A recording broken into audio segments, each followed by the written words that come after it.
যে কোনো কম্পিটিটিভ এক্সামে ভোক্যাব আপনার লাগবে। আমি কীভাবে ভোক্যাব শিখি? একটা শব্দ, অর্থ, একটা সেন্টেন্স, দেন এখানে দেখেন একটা ইমেজ যেটা কিন্তু কার্ডকে খুব সুন্দরভাবে রিপ্রেজেন্ট করছে। এইভাবে প্রতিটি শব্দের সাথে আপনি কিন্তু ইমেজ পেয়ে যাচ্ছেন, অর্থাৎ ছবি দেখে শিখতে পারছেন। এরপরে দেখেন সিনোনিম অ্যান্টোনিমের পুরো একটা ছক আছে। ছক শেষে সবথেকে মজার যে জিনিস সেটা হচ্ছে একটা গল্পের মাধ্যমে আপনি কিন্তু শব্দগুলো আবার রিক্যাপ করতে পারছেন। এখানেই শেষ না, শেষে গিয়ে আপনি কিন্তু একটা কুইজ দিয়ে নিজেকে যাচাই করে ফেলতে পারছেন। এটা করার জন্য আপনাকে কী করতে হবে সেটা হচ্ছে vocabBD.xyz, এই ওয়েবসাইটে গিয়ে আপনি কিন্তু 385 এখনই ভর্তি হতে পারেন। এবং আরেকটা মজার বিষয়, আসিফ86 এই কুপনটা ইউজ করলে আপনি কিন্তু 299 কিন্তু আপনি এনরোল করতে পারেন। এটা কিন্তু আজীবনের জন্য অ্যাক্সেস পেয়ে যাবেন। এইভাবে করে আপনি প্রতিদিন 30টি করে শব্দ শিখতে পারবেন।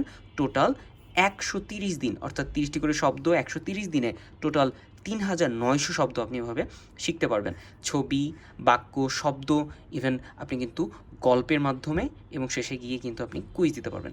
এভাবে শব্দ শিখলে এই টেকনিকে যেটা হবে, আপনি কিন্তু কখনোই ভুলবেন না এবং আপনি এই শব্দগুলো অনেক দিন মনে রাখতে পারবেন। আর সবথেকে বড় বিষয়, কম্পিটিটিভ এক্সামে অনেক ভালো করতে পারবেন।